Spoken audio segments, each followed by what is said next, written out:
수고하고 무거운 짐진 자들아 다 내게로 오라. 내가 너희를 쉬게 하리라.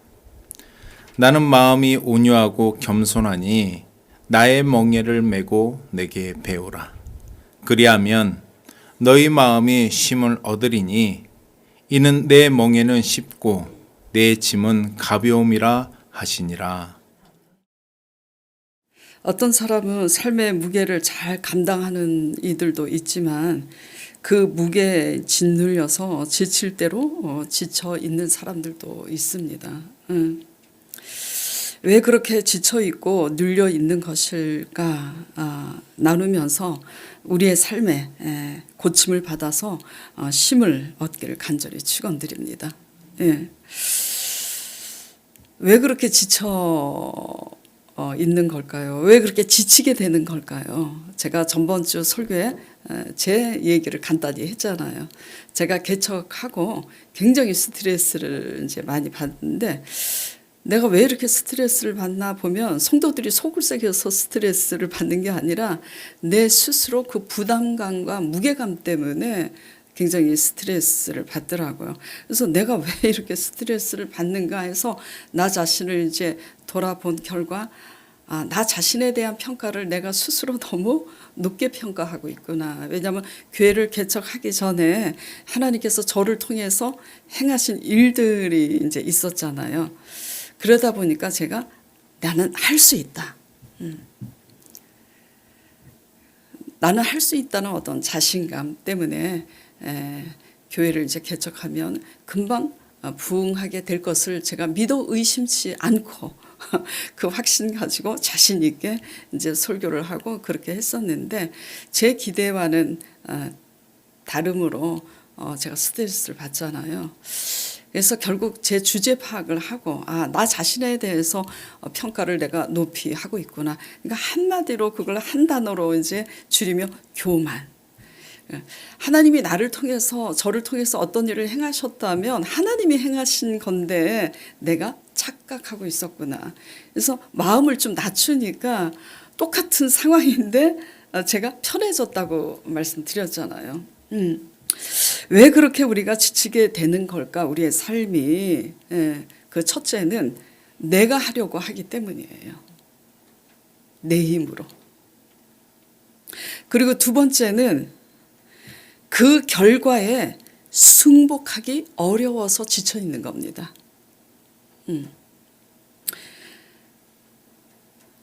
내가 최선을 다해서 이제 애쓰고 힘쓸 때 우리는 무엇을 기대하죠? 좋은 결과를 기대합니다. 일에 있어서나 사람에 있어서 내가 저 사람을 최선을 다해서 저 사람에게 선행을 베풀고 좋은 관계를 맺었는데 내가 기대했던 결과나 반응이 오지 않을 때 우리는 또한 낙심하잖아요. 그러니까 일에 있어서나 사람 관계에 있어서 그 결과에 승복하기 어려울 때 우리는 지치게 돼요. 그 다음에 세 번째는 하나님의 방법대로 최선을 다하고 있지 않기 때문에 우리는 지치게 됩니다. 돌아보면은. 그러니까 내 방법대로 하고 있기 때문에 지치는 거예요. 결국은 내가 하려고 하기 때문이죠. 내가 하려고 할 때는 대부분 내가 하려고 하는 성향이 크면 클수록 우리는 그 결과에 대해서도 승복하기가 어렵습니다. 자, 방송을 통해서 전부들 이제 보게 될 텐데요. 가수들 오디션 프로를 시청할 때 많이 아마 느꼈을 겁니다. 저만 느끼는 게 아니라. 각자 나름대로 다 이제 최선을 다해서 연습하고 몇 년을 심지어 어떤 사람은 5년, 10년 그렇게 이제 훈련하고 무대에 서지만 그 분야의 프로인 심사위원들이 평가를 이제 들어보면 우리와는 달라요. 그 심사위원들의 평가에 발탁이 돼야 되잖아요. 합격해야 발탁이 되는 거잖아요. 근데 심사위원들이 이렇게 평가하는 것은 우리의 기준과 다르더라고요. 우리는 전문가가 아니니까 와, 저 사람 정말 잘 부른다라고 생각하지만 이런 평가를 해요. 들어보셨을 거예요. 왜? 당신이 음색도 좋고 정말 잘 부른다. 그러나 너무 잘 부르려고 힘이 들어가다 보니까 오히려 감동이 없다. 예. 힘을 빼고 가사의 진심이 전해질 수 있도록 불렀으면 좋겠습니다라고 이렇게 권면합니다. 그런 걸 들어보셨죠? 그랬을 때, 이야, 나는 잘 부른다고 생각해서 참 감동 있게 들었는데, 심사위원들은 저 사람이 어떤 자세로 부르고 있는지를 보는 겁니다. 내가 더 잘 보이고 잘 부르게 보이기 위해서 얼마나 힘을 주고 부르는지, 아니면 힘을 빼고 전심으로 부르는지 아는 거죠. 우리가 신령과 진정으로 예배를 드리는가. 저도 때로는 설교를 내가 설교를 어떻게 해야 성도들이 막 감동을 할까 해갖고 스킬을 부릴 때도 있어요. 여러분들이 몰라서 그러지. 근데 시간이 흐르면서 중요한 것은 진심이구나. 진심만이 전달이 되는 거예요. 힘을 하나님이 빼게 하실 때 스킬은 없어지고 이제 진심을 더욱더 배우게 되는데, 특히 이제 쇼미더머니 저 힙합 래퍼들, 제가 그걸 한 번도 빠지지 않고 봐요. 그래서 우리 목사님이 그거를 본다 그러니까 민혁이도 그렇고 다들 놀라는데, 제가 그걸 왜 보냐면 래퍼들이 막 이렇게 굵은 이렇게 이거 막 목걸이 막 반지도 막 이따만한 거 하고 막 여기 팔에 막 문신을 하고 그랬을 때 제 선입견이 있었어요. 쟤네들이 뭘 알고 부르는 걸까? 쟤네들의 가치관은 어떨까?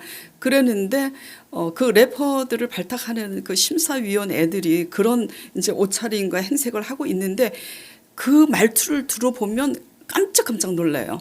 아, 그냥 스타가 된 게 아니구나. 겉모양 보고 사람을 판단할 게 아니구나.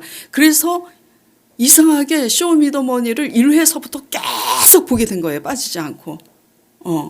근데 그 중에서 이제 5회 때 이제 누구라고 얘기하지는 않겠어요. 왜냐하면 좋은 내용이면 이름을 이제 얘기하면 좋은데, 횟수가 5회라는 것만 이제 말씀을 드릴게요. 쇼미더머니 5회 때 아주 독보적인 음색을 갖고 있는 이제 래퍼가 무대에 섰어요.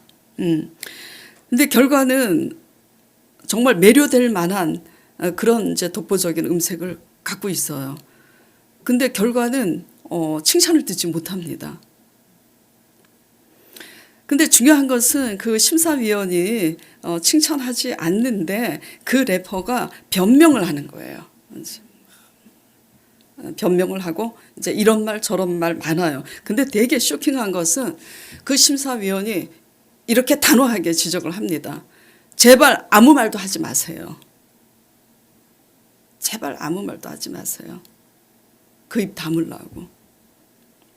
당신이 여태까지 그런 자세로 노래를 불렀기 때문에 당신은 클 수가 없었다고. 독보적인 음색을 가졌지만 그런 자세와 태도 때문에 결국은 당신은 얼마나 더 수익금을 많이 줄까 하는 그쪽 따라가면서 당신의 영역을 키울 수가 없었노라고. 그런데 당신보다 훨씬 음색이 못하고 실력이 부족한 사람들은 자세를 올바로 가지고 더 수익금을 얼마를 준다 이런 것에 현혹돼서 움직이지 않고 신조 있게 자기 자신을 돌아보며 키우는 자들은 당신보다 훨씬 못한데도 이렇게 스타가 되고 앞서 있을 수 있다라는 것을 그걸 질책을 하더라고요. 굉장히 인상 깊었어요. 그래서 그 래퍼의 모습도, 변명하는 래퍼의 모습도 보기가 안 좋았지만 그렇게 여러 사람 앞에서 질책하는 그 심사위원의 모습도 그다지 아름답게 보이지는 않아서 좀 민망했지만요. 조금 시간이 지나면서 알게 되었어요. 그렇게 질책하고 난 후에 그 심사위원이 눈물을 보이더라고요. 알고 보니까 20년직이 친구이면서 그 무대에 선 래퍼하고 그 사람과는 20년직이 친구이면서 형과 동생, 선후배 사이로 지냈던 사이더라고요. 그러니까 심사위원이 후배예요. 예. 제가 그래서 그걸 보면서 깨닫게 된 것은 어느 분야에서든지 마찬가지구나. 분야는 다르지만 이 영적인 신앙생활도 그렇고 살아내는 삶의 원리는 똑같구나. 깨닫게 되는 거예요. 무슨 얘기냐? 우리가 많이 지쳐 있는 것은 내가 하려고 하기 때문이고 내가 내 힘으로 하려 하기 때문이고 내가 잘한다는 착각 속에서 그 결과에 대해서 좋지 않은 결과에 대해서 나를 인정하려고 하지 않기 때문에 우리가 지쳐 있다라는 얘기예요.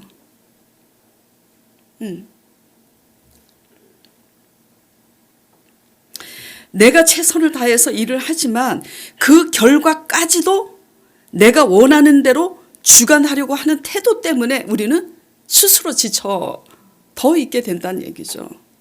네.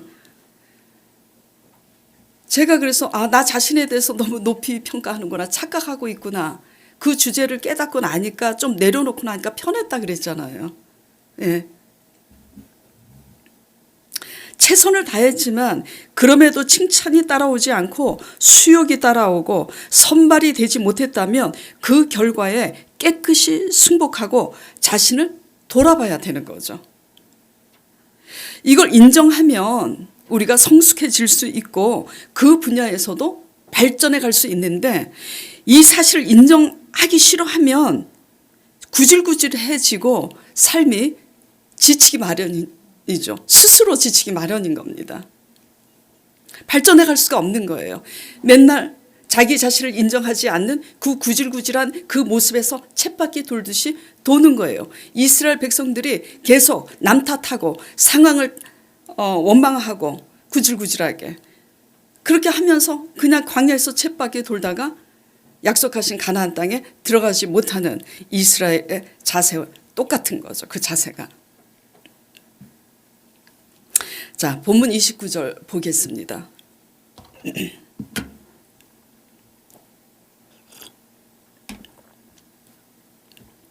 나는 마음이 온유하고 겸손하니 나의 멍에를 메고 내게 배우라. 그리하면 너희 마음이 쉼을 얻으리니. 그러니까 뭐죠? 겸손해야 쉼을 얻는다라는 거죠. 우리는 기도를 하면은 우리가 원하는 기도응답을 바라잖아요. 근데 하나님이 기도하라고 꼬셔놓고 대부분 응답 주실 때 우리가 원하는 대로 응답 주세요? 아닙니다. 예. 오히려 우리가 원하는 좋은 응답보다는 하나님 앞에 징계를 맞을 때도 있고요. 책망을 들을 때도 있습니다.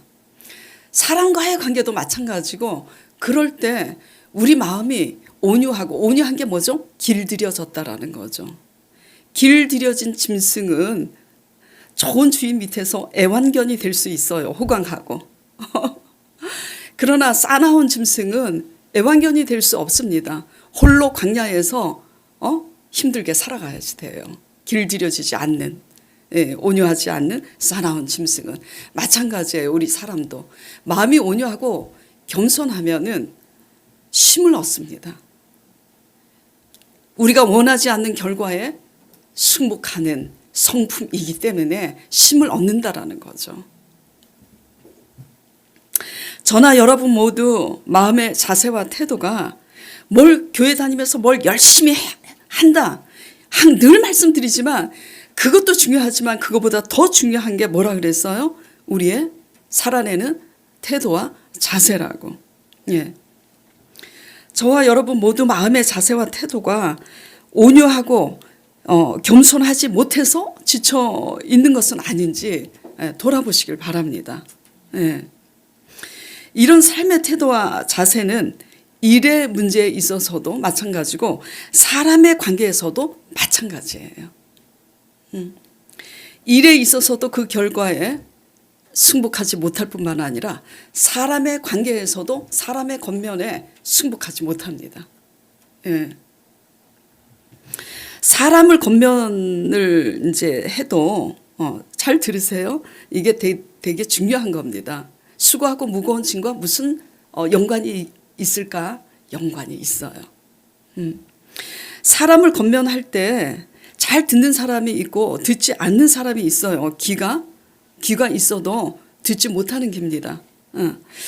사람을 겉면해도 듣지 않고 받아들이지 않을 때 중요한 것은 그 사람이 문제가 아니라 듣지 않는 그 사람을 향해서 반응하는 우리의 모습이 더 중요한데요.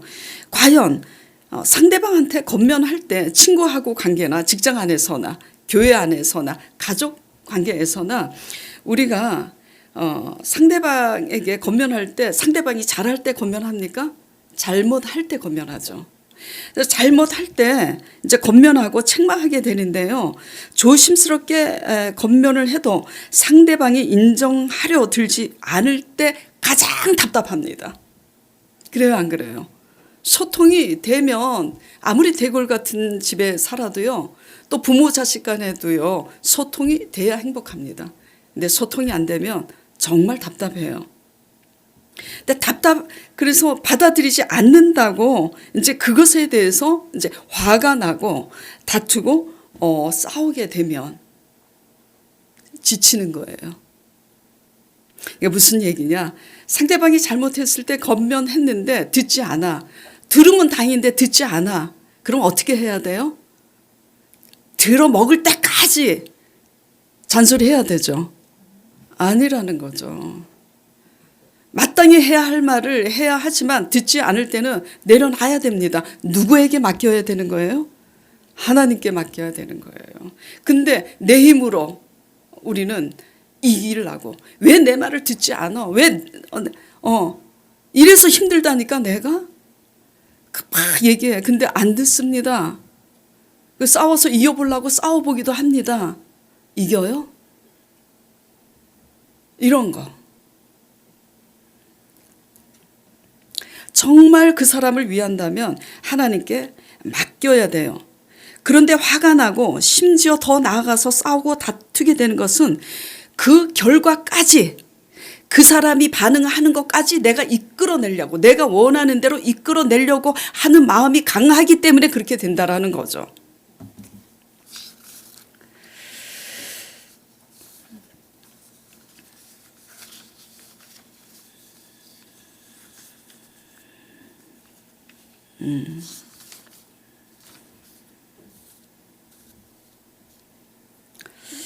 근데 이 문제가요. 이 문제가 상대방이 잘못했을 때는 상대방이 잘못했기 때문에 내가 이렇게 한다라는 어떤 구실이 있어요. 근데 우리가 알아야 될 건요. 거꾸로 적용하면요. 이게 이렇게 적용이 됩니다. 정작 내가 잘못했을 때, 그러니까 상대방이 잘못했을 때 그것을 권면했는데 상대방이 듣지 않았을 때 내가 억지로 내가 원하는 대로 하려고 하는 사람은 본인이 잘못했을 때 상대방이 나를 권면했을 때 듣느냐? 안 듣습니다. 지금 알아들으세요? 남을 억지로 내 뜻대로 주관하려는 사람일수록 내가 잘못했을 때 상대방이 내 잘못에 대해서 지적하면 자기 일을 지키고자 변명하기 마련이라고요.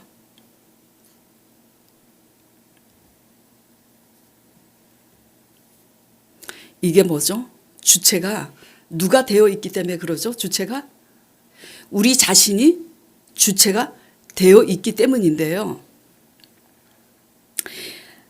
이 사실을 아는 것이 왜 이렇게 중요하냐면 그렇게 우리가 살아가고 있기 때문에 우리의 삶이 지치는 겁니다. 예. 하나님께 맡기고 내려놓으면 똑같은 상황인데 덜 지쳐요. 안 지칠 수 있어요. 근데 지치는 것은 이러한 우리의 자세와 태도 때문에 많이 피곤하고 지치는 거예요. 예.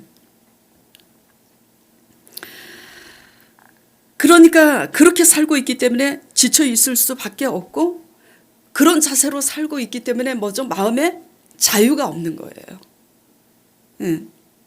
마음의 쉼은요. 돈으로 살 수 없습니다. 무엇을 열심히 한다고 쉼이 되는 게 아니에요. 내가 이러한 성품의 소유자면 무엇을 열심히 하면 할수록 사람하고 부딪힙니다. 근데 우리는 자꾸 뭘 열심히 해서 그 공로로 하나님 앞에 가려고 하잖아요. 그게 아니라는 거예요. 마음의 쉼은 어디에서 얻는 거냐면 마음이 온유하고 겸손한 진실함에 있다라는 것을 믿으시기 바랍니다. 진실은 뭐죠? 진실? 진실과 정직은 굉장히 중요해요. 하나님을 믿는데 아주 가장 기초적이고 가장 필수적인 요소예요. 책망을 들었을 때 진실되게 받아들이는 거. 또 내가 남을 이렇게 책망했을 때 그 사람이 내가 원하는 반응을 하지 않아도 그냥 화내지 않고 내려놓는 거. 이거는 어디에 소속이 돼 있는 거냐면요. 우리 자신을 진실되게 보고자 하는 그 진실성 안에서만 가능할 수 있는 거예요. 근데 이게 왜 그렇게 중요하냐? 수고하고 무거운 짐진 자들아 다 내게로 오라. 내가 너희를 쉬게 하리라 했는데 이 말씀과 어떤 상관이 있길래 이 말씀을 제가 나누고 있느냐 이런 거죠. 이게 왜 이렇게 중요하냐? 그렇게 살고 있기 때문에, 그렇게 정직하지 않게 살고 있기 때문에 하나님이 우리의 삶을 대신 살아주시지 않는다라는 게 중요한 겁니다. 예?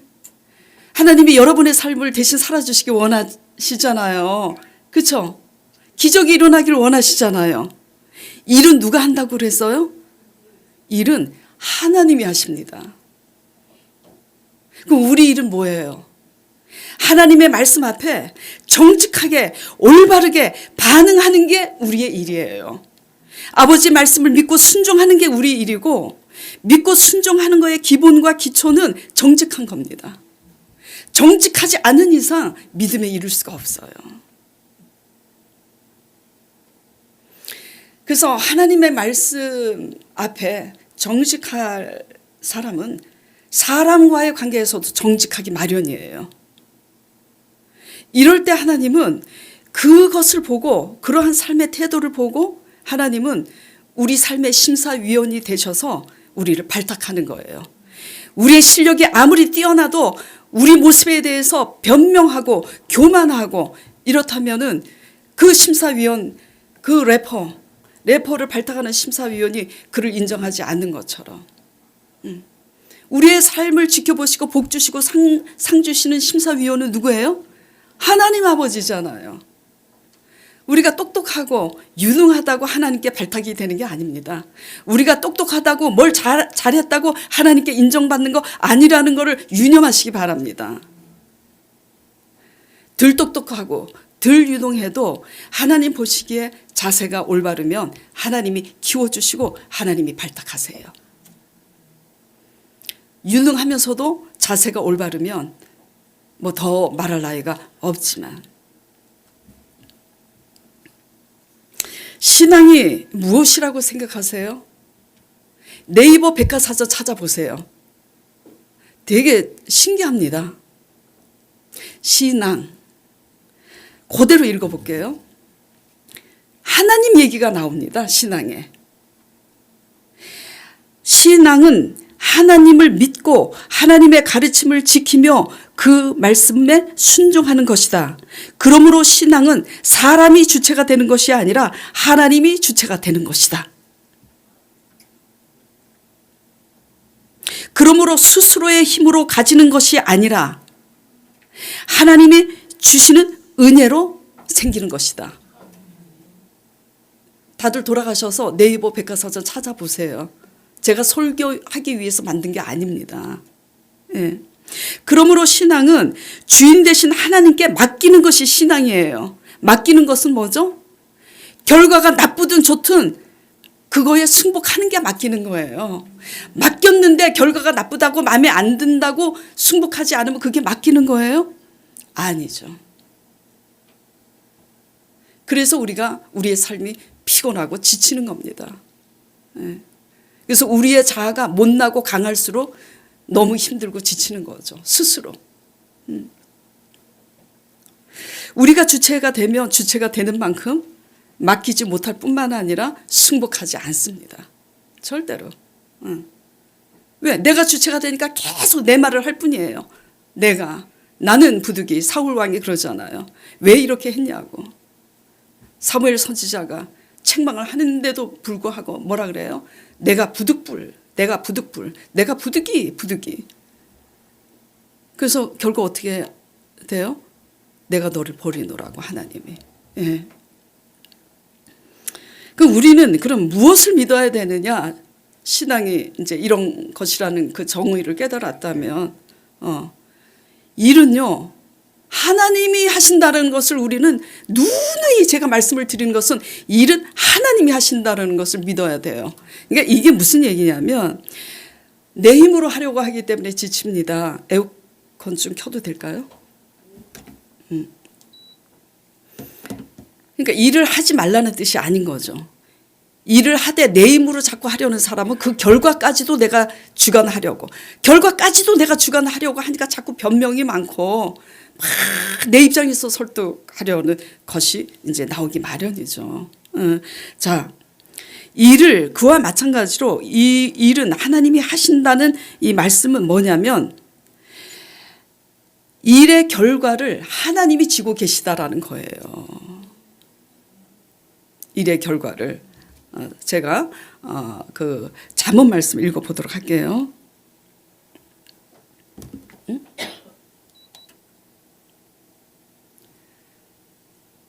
이게 켜진 건가? 근데 바람이 안 나오네요.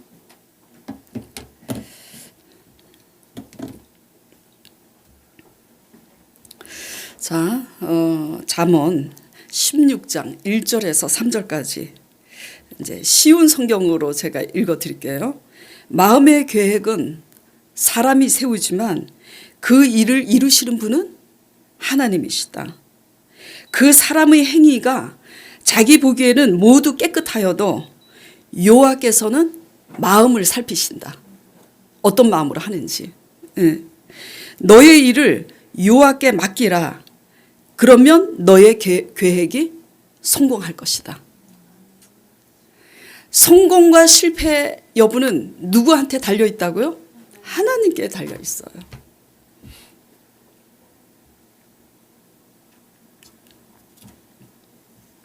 아무리 우리가 똑똑하고 실력이 탁월해도 그의 경영을 무너뜨리고 세우시는 것은 하나님께 있다는 얘기입니다.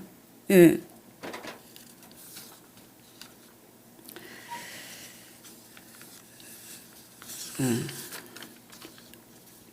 그러니까 우리가 아무리 날고 뛰어도 그 일의 결과는 내 손에 달려 있는 게 아니다라는 거예요. 하나님께 달려 있음을 믿는, 깨닫는 저와 여러분 되시길 간절히 축원드립니다. 그 결과가 하나님께 달려 있다면 그러면 우리는 어떻게 살아야 되는가 저절로 깨닫게 되잖아요. 일의 결과는 하나님 손에 달려 있다면 우리는 무엇에 충실해야 되냐면 과정에 충실해야 되는 거예요. 과정에. 대나무 얘기, 이 저자 이름을 잘 모르겠는데요. 대나무는 자라는데 5년이라는 시간이 걸린대요.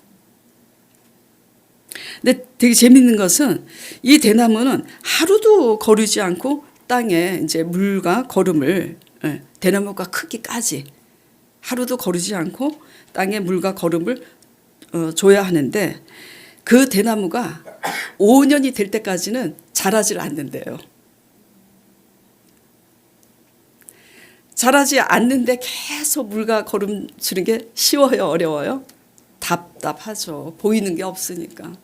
그런데 5년째가 되는 날부터 딱 5년째가 되는 날부터 5주 동안 30m가 넘는 대나무로 자란대요. 여기서 저자가 이렇게 질문을 합니다. 그러면 이 대나무는 과연 5주 만에 30m로 자라나게 된 걸까요? 아니지. 아니면 5년 동안 계속 자라고 있었던 걸까? 5년 동안 계속 땅 밑에서. 대나무는 5년 동안 계속 자라고 있었던 거죠. 그러니까 거름과 물을 주는 것을 멈췄다면 그 대나무는 죽었을 거예요. 근데 사람들이 봅니다. 성과가 안 보이잖아. 성과가. 야, 아무 일도 일어나지 않는데 맨날 거름 주고 왜 그런 짓을 해? 결과가 뻔히 빨리 보여야 되잖아요. 결과가 빨리 안 보이고 사람들이 그러는 거예요. 야, 왜 그렇게 가냐? 야, 왜 그렇게 믿어? 왜 허구한 날 그렇게 살고 있냐? 야, 그 말에 진짜 아무 성과가 없네. 포기하면 아무것도 아닌 거예요.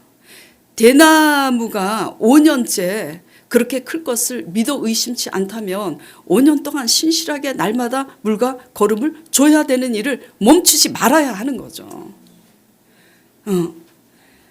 5년 만에 30m 넘게 자라는 그 생명은 하나님이 주는 거예요. 우리는 그러니까 일의 결과는 하나님께 있는데 우리는 그 과정을 충실히 하면 되는데 그 과정은 결과가 눈에 빨리 보이지 않으니까 너무 힘든 거야. 근데 하나님은 왜 이 과정을 이렇게 지루하게 우리에게 허락하시고 또 이렇게 실패케 하시고 돌아가게 하시는가? 뭘 배우게 하기 위해서? 참는 성품. 기다리는 게 제일 힘들어요. 기다리는 게. 기다림 속에서 뭐가 빚어져요? 인내하는 성품이 빚어지는 거예요. 그리고 흔들려도 아니야 흔들리지 말아야지. 야, 사람들이 꼭 그렇게 해야 되냐 맨날? 아무 일도 일어나지 않는데 그래도 흔들리지 않고 신실하게 하는 성품이 길러지고 거기에서 믿음이 온전해지는 거죠.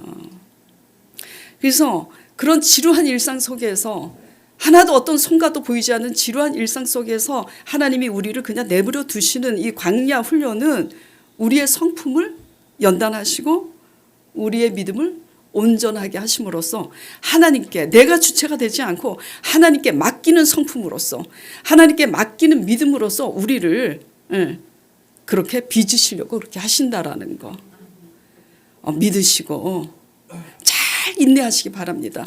인내함으로써 무엇을 해야 되냐면 우리가 할 수 있는 것에 최선을 다하면 되는 거예요. 중요한 것은 우리가 할 수 있는 것 어디에서 그 자리에서 남의 것 제발 비교하지 말고 비교하는 날부터 불행해. 그릇이 다 다른데 그냥 그 자리에서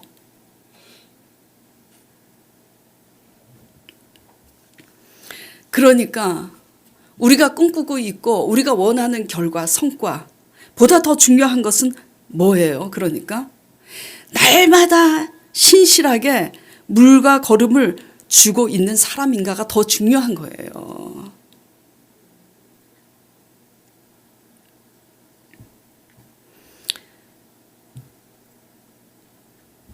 노아 방주의 노아 아시죠? 노아 창세기 5장, 6장, 7장, 8장을 읽어보세요. 이렇게 기록이 돼 있어요. 노아가 하나님과 동행하였으니 하나님이 그를 의롭게 여겼더라 그랬어요. 근데 어떻게 동행했는지 엄청난 사건이 있었다면 기록이 돼 있을 거예요. 기록이 안 돼 있습니다. 그냥 동행했대요. 그리고 하나님이 그를 의롭게 여기셨대요. 하나님께 어떻게 보이는가가 되게 중요해요. 그러니까 하나님이 딱 지켜보시고 심사위원으로서 우리의 삶의 심사위원으로서 불꽃 같은 눈동자로 지켜보시고 언제 나타나시냐면 하나님과 동행하는 그 지루한 일상, 세상 사람들이 볼 때 알아주지 못하는 그런 일상 속에서 하나님이 내가 이 땅을 멸해버려야 되겠구나. 죄악이 만연하니까. 그래서 홍수로 심판하기로 마음먹은 그 순간 하나님이 찾아오십니다. 노아에게. 그래서 알려주시잖아요. 내가 이 땅을 홍수로 멸할 것이니 너는 내가 말씀하여 너에게 일러준 대로 방주를 지어라. 시키는 대로 방주를 짓고 구원 받잖아요. 그렇죠? 세상 사람들이 그 홍수로 다 전멸하는 그 상황에 노아가 구원받은 이 사건은 엄청난 사건입니다. 그렇죠? 큰 일은 누가 해요? 하나님이 해요. 우리가 할 일은 누가 알아주지 않아도 하나님과 겸손하게 아버지 말씀 따라가면서 남이 알아주든 못 알아주든 날마다 아버지 말씀을 묵상하면서 그분과 소통하면서 걸어가는 게 하나님과 동행하는 성령의 은혜의 물, 걸음, 하나님의 말씀으로 양식을 먹으면서 살아가는 일상임을 믿으시기 바랍니다. 자, 노아가 아니라 베드로가 어떻게 했어요? 밤이 맞도록 수고해도 얻은 것이 없었잖아요. 그런데 주님께서 베드로에게 다가오셔서 뭐라 그래요? 밤이 맞도록 수고해도 물고기 한 마리도 못 잡고 이제 해 뜰 때는 물고기가 잘 안 잡혀요. 그러니까 집에 가려고 그물을 씻고 있는데 주님이 다가오셔서 뭐라 그래요?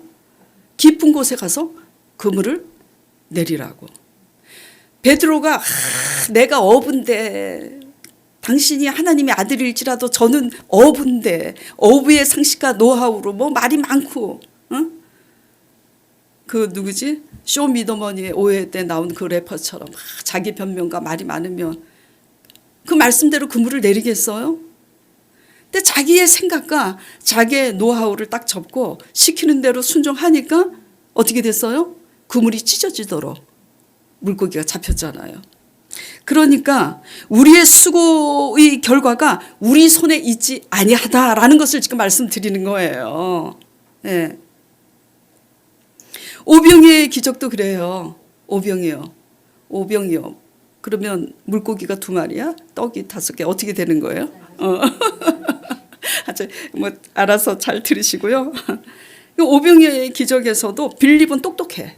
이 똑똑한 게 문제예요. 빌립이 똑똑하니까 다 비사바사하게 계산을 해. 인원이 몇 명이고 빵과 우유 얼마는 좋게 있어야 돼. 아무것도 해결되는 건 없어. 근데 겸손한 소년이 안드레 소년이 우리에게 가진 것이 이것뿐이니다 그래요. 어떤 것도 계산하지 않고 그냥 이것뿐이니다 그래. 그러니까 예수님이 뭐라고 그러세요? 공간복음에 보면 그것 가지고 오라고 그래요. 그냥 아무 생각 없이 그냥 시키는 대로 말씀대로 그것 가지고 나가니까 예수님이 축사하시니까 기적이 일어나서 5,000명이 먹고도 12강주리가 남았죠. 그러니까 제가 드리고자 하는 말씀이 뭐냐면 하나님의 기적은 우리에게 없는 걸 가지고 요구하는 게 아니라는 거예요. 우리에게 있는 거 맨날 우리 뜻대로 안 되고 복을 못 받으면 이러쿵저러쿵 뭐가 변명이 많아. 나는 이래서 저 사람은 저래서 잘 된 거고 나는 이래서. 그게 아니라니까요. 남하고 비교하지 말고요. 내가 엄청난 것을 하려고도 하지 말고요. 그냥 우리에게 있는 이것뿐이니다. 내가 할 수 있는 것 그 자리에서 최선을 다하고 아버지께 가지고 나가면 아버지께서 그 위에 축복하실 때 아버지께서 그 일의 결과가 생각하지도 못한 엄청난 결과를 이루신다는 것을 지금 말씀드리는 거예요. 예. 스스로 지치는 거야. 밤이 맞도록 수고해도 얻은 것이 없어. 그 예수님이 오셔서 깊은 곳에 가서 그물을 던지라. 근데 그냥 내가 누군데 어부인데 내 노하우로 했는데 막 말이 많아. 그래갖고 시키는 대로 안 해. 그러니까 어떻게 지치지 삶이. 시키는 대로 안 해. 그러면서 주일 성수는 막 해. 그리고 막 헌금해. 내가 할 만큼 했는데 어떻게 했는데 하나님이 나한테 이렇게 하실 수가 있나. 지치는 거예요. 그리고 할 수 있는 것. 나 가진 것은 없으나 그쵸? 내게 있는 것 드리니. 근데 없는 것만 맨날 비교하고 없는 거 불평하고 그래서 나는 이래서 못하고 저래서 못한다고 하니까 하나님이 우리 삶을 대신 살아주시지 않는 거죠. 이방인 나아만 장군도 마찬가지예요. 이방인 나아만 장군 문둥병자잖아요. 치료받으려고 소문 듣고 왔어. 그럼 어떻게 해야 돼요? 치료받으려고 이스라엘 선지자 찾아왔으면 그 선지자 시키는 대로 하면 되는데 자존심이 상해버렸어. 내가 누군데? 장군이잖아. 장군. 장군 보고 옷 호딱 벗고 체면이 말이 아니게 실제로 나아만 장군이 그래요. 여기에 이 강도 여러 강이 있는데 깨끗한 물도 많은데 이 더러운 요단강에 들어가서 씻으라고 그러냐 화를 내면서 삐져가지고 이제 갈라고 막 그래. 그러니까 착하고 마음이 온유하고 겸손한 군사들이 뭐라 그래요? 장군님 믿져봐야 본전인데 그냥 시키는 대로 한번 해보시라고. 그 가만히 생각해 보니까 믿어야 본전이지. 시키는 대로 한번 해보자. 시키는 대로 해보기까지는 뭘 내려놔야 돼요? 나아만이? 자존심. 하나님이 나아만 장군에게 원했던 게 뭘까요? 자존심이지. 이게 무슨 얘기냐? 치료는 병원에서 못 고칠 병에 걸렸다. 그러면 하나님만이 고칠 수 있는 병인데 내가 치료받으려면 치료는 치료 자체에 있지 않다라는 거예요. 제가 드리고자 하는 말씀은. 하나님이 우리에게 원하는 거. 뭘 내려놔야 되느냐. 이런 거죠. 예. 그래서 이제 갔는데 장군이라고 막 차례 경기도 하면서 장군님 오셨습니다. 자기네들 부하들이 하는 것처럼 그렇게 깍듯이 맞이할 줄 알고 뭐 어떻게 막 흔들면서 방언으로 막 하면서 멋있게 탁 안수해서 치료할 줄 알았는데 옷 벗고 망신스럽게 요단강에 가라고 하니까 실망하고 내 기대와 다른 거거든요. 그러니까 이제 간다고. 그래서 실제로 돌아갔어 봐요. 이제 나만이 치료받지 못하고. 그러면 그 삶이 얼마나 피곤해요. 지쳐있고. 우리가 어떻게 믿느냐라는 거죠.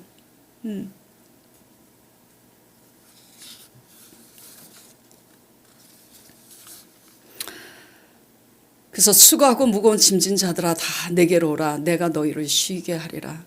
그 지난 시간은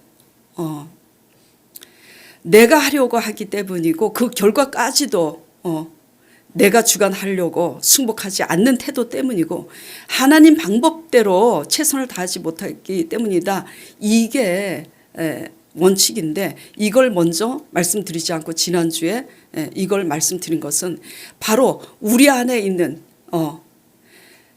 내가 주체가 돼서 하려고 하는 이거, 결과에 승복하지 못하는 이게 어떤 마음이냐면 우리 속에 있는 지나친 탐심 때문이고 교만 때문이고 못난 자아 때문이고 불신앙으로 인한 염려 때문임을 먼저 말씀드리고 이런 자아로부터의 하나님의 관계에서 이런 자아로부터의 회복을 하나님께서 말씀하시는 거다. 이걸 알리기 위해서 전번주에 그 말씀을 드리고 이제 실제로 우리가 안식을 얻기 위해서는 살아가는 태도에 있어서 어떻게 살아야 되는지를 지금 나누고 있는 겁니다. 수고하고 무거운 짐진 자들아 다 내게로 오라. 내가 너희를 쉬게 하리라. 분명히 예수님은 쉬게 하세요. 어떻게 쉬게 하세요? 지금 그래서 노아 얘기를 했고 베드로 얘기를 했고 오병이어 얘기를 했고 나아만 장군 얘기를 했잖아요. 예. 일은 누가 해요? 하나님이 하세요. 일을 하나님이 하실 때 쉴 수 있어요. 베드로가 아버지 말씀대로 순종하니까 쉴 수 있잖아요. 물고기 많이 잡았으니까. 나아만이 자기 자존심 버리고 순종하니까 치료받았잖아요. 쉴 수 있잖아요.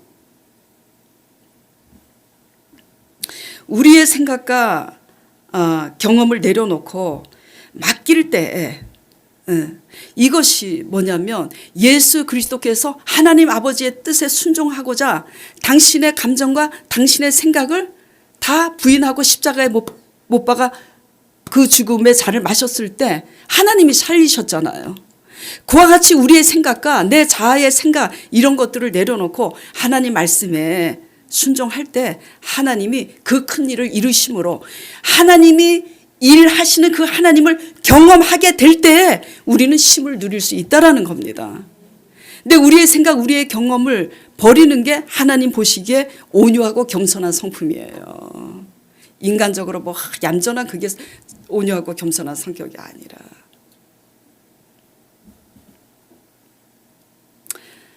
우리의 삶이 왜 이렇게 피곤하고 지쳐있고 힘들다고 느끼고 있는가 이런 것들을 돌아보시면서 모든 것을 일에 있어서나 일의 결과에 있어서나 사람의 관계에서도 내가 주체가 되어서 이렇게 하려고 하기 때문이 아닌가 돌아보시면서 정말 그렇다면 회개하심으로 온전히 사람의 문제든 일의 문제든 하나님께 맡기면서 결과는 하나님께 맡기면서 주어진 그 자리에서 최선을 다하는 오병이어의 기적에 있어서 기적은 하나님이 일으키시지만 그것 가지고 오라고 하는 것처럼 그냥 그 자리에서 우리가 할 수 있는 것에 최선을 다하는 겸손하고 신실한 저와 여러분 되기를 간절히 축원드립니다.